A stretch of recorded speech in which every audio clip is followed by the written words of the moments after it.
वो तेरे प्यार का गम। तुम्हें क्या मिला वह तो मैं नहीं जानता, लेकिन एक बात जरूर जानता हूं कि तुमने उस शख्स को खोया है जो कभी अपने आप से भी ज्यादा तुम्हें प्यार करता था। तुमने उसे धोखा दिया है जिसने अपने जीवन में सिर्फ और सिर्फ तुम पर भरोसा किया। खैर, तुम्हें जी करना था वह तुमने कर लिया। बस अब एक आखिरी गुजारिश है, मेरे बाकी बचे जीवन में कभी भी और कहीं भी अगर तुम्हारा मुझसे सामना हो जाए तो भगवान के लिए अपना रास्ता बदल देना या फिर अपना मुंह फेर लेना, क्योंकि मैं जानता हूं कि जब कभी भी मैं तुम्हारा चेहरा देखूंगा तब मुझे सिर्फ एक ही बात का अफसोस रहेगा कि मैंने इस चेहरे के पीछे छुपे हुए उस शख्स से प्यार किया जिसने आखिर तक मुझे धोखे के अलावा और कुछ भी नहीं दिया। हो सकता है कि उस वक्त मैं गुस्से में आकर कुछ ऐसा काम कर जाऊं जो मैं कभी नहीं करना चाहता। उस दिन अचानक ही रीटा की नज़र राजीव के द्वारा लिखे गए उस खत पर पड़ गई जो कई सालों से एक किताब के पन्नों के बीच में सड़ रहा था। ये खत राजीव और रीटा की प्यार की पायदों को बयां करने वाला आखिर खत था। कॉलेज के दिनों में ही इन दोनों के प्यार का गुल खिला था। रीटा प्रिंसिपल साहब की ऑफिस से बाहर ही निकली थी कि अचानक ही सामने के कैंटीन में राजीव अपने दोस्तों के साथ काफी पी रहा था। नए स्टूडेंट को देखकर सभी सीनियर्स रीटा के नजदीक जा गए और देखते ही देखते उसकी रैगिंग शुरू कर दी। हद तो तब हो गई जब रीटा को कहा गया कि वह एक अपाहिज महिला की तरह लंगड़ाती सभी स्टूडेंट्स के सामने आकर भीख मांगे।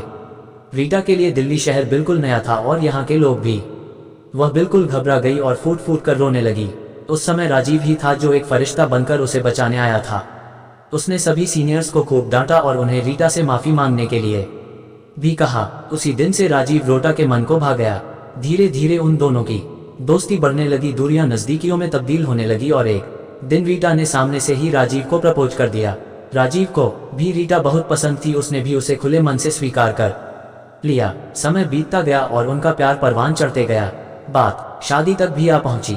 अब राजीव एक प्रतिष्ठित कंपनी में मैनेजर था, उसकी तनख्वाह भी अच्छी थी। रीटा भी हाई स्कूल के विद्यार्थियों को पढ़ाती थी। अचानक ही राजीव का तबादला मुंबई शहर में हो गया। रीटा से कोसों दूर होने के बावजूद भी वह हर महीने उसे मिलने के लिए मुंबई से दिल्ली आता रहता था। दोनों घंटों तक टेलीफोन पर एक दूसरे से बातें किया करते थे, लेकिन धीरे धीरे रीटा के फोन आने बंद हो गए। राजीव जब कभी भी फोन करता या तो फोन काट दिया जाता या फिर लंबे समय तक उसमें घंटियां बजती रहती। राजीव भी थोड़ा व्यस्त होने के कारण 4-5 महीनों तक दिल्ली नहीं जा पाया। बाद में राजीव को मालूम हुआ कि रीटा और उनका परिवार दिल्ली छोड़कर कहीं दूर चले गए हैं। राजीव ने रीटा के बारे में जानने के लिए पूरी कोशिश की। वह रीटा के हर दोस्त, हर रिश्तेदार से मिला, लेकिन किसी को भी रीटा कहाँ है उसकी जानकारी नहीं थी। इस बात को पूरे 5 साल बीत गए। एक दिन राजीव ऑफिस से बाहर ही निकला था कि सामने सड़क पर खड़े एक गुब्बारे वाले के पास एक महिला अपने छोटे बच्चे के साथ खड़ी थी। उसका बेटा गुब्बारे खरीदने के लिए बार बार उससे जिद करता था, लेकिन वह मना कर रही थी। राजीव को उस महिला का चेहरा कुछ जाना पहचाना लगा। वह न चाहते हुए भी अपनी कार को रोड के दूसरी तरफ ले गया। उसने उस महिला को गौर से देखने का प्रयास किया। वह महिला और कोई नहीं बल्कि रीटा ही थी, और वह बच्चा जो कब से उसे गुब्बारा खरीदने की जिद कर रहा था वह उसका ही बेटा था।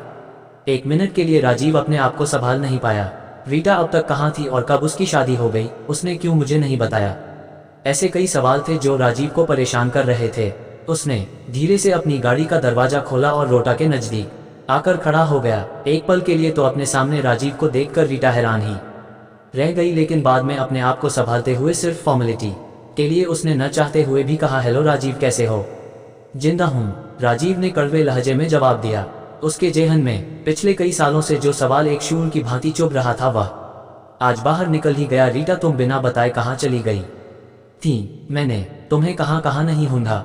रीटा ने राजीव की इस बात का जवाब देना मुनासिब नहीं समझा और अपने बेटे के पास जाकर कहा, सोहम बेटा, वह राजीव अंकल है, उन्हें हेलो कहो। सोहम ने मीठी मुस्कान के साथ राजीव को हेलो कहा। उसकी मुस्कान को देखकर राजीव अपनी कड़वाहट और गुस्सा भूल गया। उसने गुब्बारे वाले से एक बड़ा गुब्बारा खरीदकर उसके हाथ में थमा दिया। रीटा सोहम की अंगुली पकड़कर अब सड़क के दूसरे छोर पर चलने लगी। सामने के मल्टी में ही उसका फ्लैट था।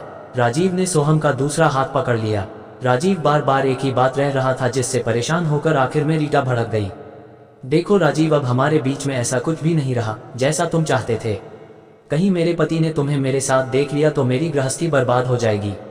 भगवान के लिए यहाँ से चले जाओ प्लीज राजीव, यहाँ से चले जाओ, रीटा ने मुंह फेरते हुए कहा।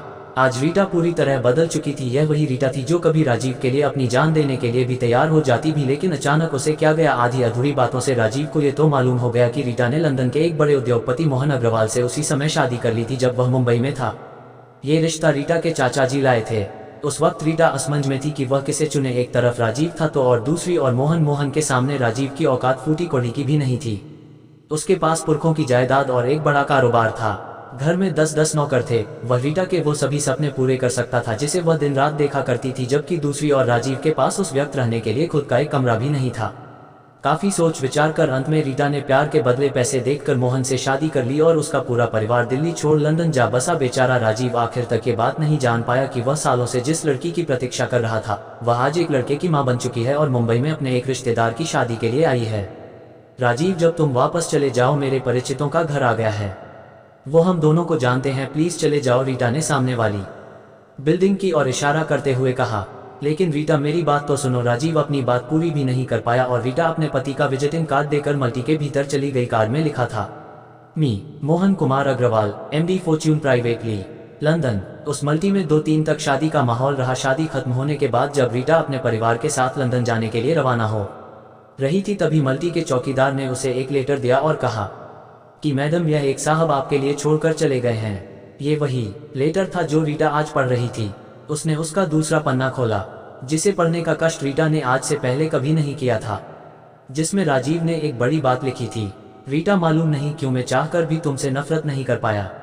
तुम्हारे जाने के बाद भी मुझे हमेशा ऐसा लगा कि तुम मेरे साथ हो। रीटा, तुम नहीं हो फिर भी हमेशा ऐसा लगता कि तुम मेरे साथ हो। जब भी कोई बात होती है तब लोगों से मैं तुम्हारी बात छेड़ देता हूँ। तुम ही मेरी वो आंखें हो जो मुझे सूनी और तन्हा राहों में रास्ता दिखाती है।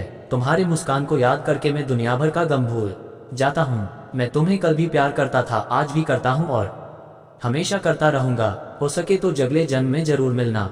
सदा तुम्हें प्यार करने वाला राजीवा। रीटा ने लेटर के नीचे देखा जिसमें उसी कंपनी का पता लिखा था जिसमें रीटा के पति काम करते थे। दूसरे दिन सुबह सुबह रीटा ने अपने पति से पूछा, क्या आप राजीव शर्मा को जानते हैं? क्यों नहीं भला, एक नौकर अपने बॉस को कैसे भूल सकता है? वह हमारी कंपनी के CEO हैं। फिलहाल वह मुंबई में हैं। मोहन ने बिना रीटा को देखे एक हाथ में चाय का कप और दूसरे हाथ में अखबार रखते हुए कहा।